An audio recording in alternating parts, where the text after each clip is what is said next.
for somebody to be labelled a domestic violence perpetrator and for somebody to be labelled a domestic violence victim, there is now no need for any physical act, physical force being used at all. Now, why am I worried about that when most people are welcoming that and arguing for it? Well, I just want to clear out of the way two reasons that are not the reasons that I'm worried about it. First of all, I am not suggesting that words can't hurt or that people, mainly women, cannot suffer very greatly in unpleasant relationships. There are lots and lots of ways in which people can be very, very cruel and unkind to each other, and I think we should be concerned about that, and that is something that I am sympathetic towards.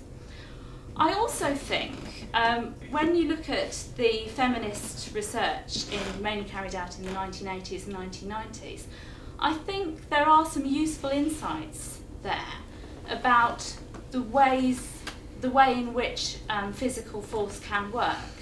So I think when feminist researchers said, look, what domestic violence perpetrators are doing is they are using physical acts to perpetrate control, and there are lots of other ways that they perpetrate control as well, and it may be that they're using violence, physical violence, when other ways of exerting control are failing. That's all quite useful and interesting, and I don't really have, I'm obviously simplifying it, but I don't have a big problem with that. That could be useful in terms of getting at the root of why men are violent. It could be useful in some contexts to spot signs of violence. It could be useful as a description. So there are lots of ways in which it may be useful to understand the ways in which domestic violence perpetrators work. And certainly to me, it's no surprise that men who are physically violent to their partners are also not nice partners, you know, in other ways the rest of the time. That is no surprise to me at all. So those are not reasons that I have a problem with this. But I do have 5 reasons that I am worried about this extension, this widening of domestic violence away from physical acts. And if I, with the permission of the chair, if I get through all 5, then that would be great. If not, we'll have to come back to some of them in the discussion. So what I'm concerned about is that when we're talking about a legal definition of domestic violence, I am concerned about taking out that idea of physical force, putting it right to the side. Why am I concerned about that? Well, first of all, I am concerned because the label domestic violence perpetrator is a very serious label to have put upon somebody. Now, at times it will be right to put that label on someone, but I think to put that label on someone who has never lifted a finger violently, I think is very hard. Of course it has implications in the criminal law. It may end up with somebody, you know, being put into prison, but it also has lots of more insidious effects legally. So this label of domestic violence perpetrator may lead to a man, I'm using that deliberately because normally this will be the case, may lead to a man being evicted from his home and asked to even leave the area. And it's important to stress that that may also be without his partner's consent. His partner may not want that result. It could be the result of a teacher's intervention to do with a child at school. It could be a neighbour calling the police, and that can lead to a man being asked to leave the area and not allowed to communicate with his partner. That will be right in some circumstances, but not necessarily where there has been no physical force used. So I'm concerned about that. Secondly, I'm concerned about what this means for women who are the victims of physical force, what I would describe as domestic violence victims. I am very concerned about women who are in that situation, and I really welcome the fact that in many ways the law is stronger than it was 30 years ago and provides more protection for those women. But I think, you know, when we start to see domestic violence all around us, when we cast the net ever wider and wider, we end up losing sight of what I would argue is quite a small number of very serious cases that we should be focusing our concern on. So I'm concerned about that. In contrast to women who are the victims of physical violence, I'm concerned about what widening this definition means for women more generally. Because I do think that for women who are not victims of physical force, physical violence, we should be encouraged to see ourselves as able to conduct our own relationships, to sort things out ourselves, to act as agents in that way, maybe sometimes with the help of friends, family, neighbours and so on. But I don't think, and I know there are lots of social workers in the audience, and I'm sure you're all very nice, but I don't think that women in those sorts of relationships should be encouraged to feel that they need the help of social workers or the police to sort out what is essentially an unpleasant, in my view, an unpleasant, nasty relationship. So I'm concerned about the effects on other women. I think I'm up to number 4 now. I'm really concerned, as well as the effects this has on individual men who may be labelled domestic violence perpetrators, and women who may be encouraged to see themselves as unable to sort out their own relationships. I'm really concerned about the effect that the way that this makes us see personal relationships. I think this is a really insidious and dangerous view of our personal relationships. One of my most guilty secrets is going onto Mumsnet and having a read of the threads now and then when I've had enough of working and so on.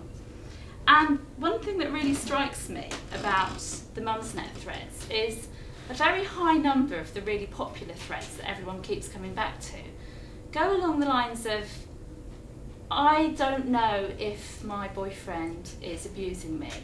I don't know if I'm in a controlling relationship. And the way these go along is, often it'll be a new relationship, but not always. I got drunk last night, I came back at 2 in the morning, now my boyfriend hasn't talked to me, or my husband hasn't talked to me for 2 days, he's giving me the silent treatment. Is he a control freak? Am I in an abusive relationship? And then you get lots of other people piling in on the thread and saying, yes, you know, here are 10 signs to look for. The silent treatment is one form of abusive behaviour. And then you get other people saying, well, I don't know, how often do you come back late? Did you say you'd be back earlier? And so on. And it just really concerns me. That's obviously only one example, but this is something, a phenomenon I do see around me. It really concerns me that we are being encouraged to look for the dark side of our relationships. We're encouraged to dwell on the idea that, you know, is he maybe an abuser? Is he maybe controlling me? I don't really know. This seems to me a really insidious way, very much chimes with the idea of Valentine's Day, which, you know, should be about something perhaps a little bit more pleasant, even if it's a bit naff. And what's even worse in a way than looking for the dark side of your partner, I think, is looking for the dark side of yourself. And this seems to me something that people also do. And I wouldn't even exclude myself from this. I mean, maybe you'll tell me that I just read way too much of this violence research and I should stop worrying about it. But I find it even starts to get to me, and I think, you know, am I controlling? Am I abusive? I mean, I've left my kids at home for 2 days with my partner, and on my way here, you know, I phoned up to see how they all were, and practically the first thing I was saying was, have they done any of their homework today? Have they done their piano practice? Probably an overbearing mother, but then I sort of checked myself and I thought, well, you know, am I regulating my partner's behaviour there? Am I controlling his activities? And I think when we start to question even ourselves, and look for the dark side of ourselves, this is something that really, really concerns me. And I think ultimately what we're seeing in this widening understanding of domestic violence, this looking for the dark side of our partners and even ourselves, is really a distrust of the very notion of intimacy. Because if you look at the checklist of factors to see if you're in a controlling relationship, if you look at the way that the government, the Home Office, has widened the definition of domestic violence, I would say that the checklist of factors that they're pointing out there are inherent in any close, intimate relationship. Things like criticising your partner's friends or family, questioning your partner on what she's spending her money on, questioning your partner on where she's been and where she's going, and perhaps to me the one that encapsulates this the most, regulating your partner's everyday behaviour. Those just are the things that we do in a close, intimate relationship. That just is part of it.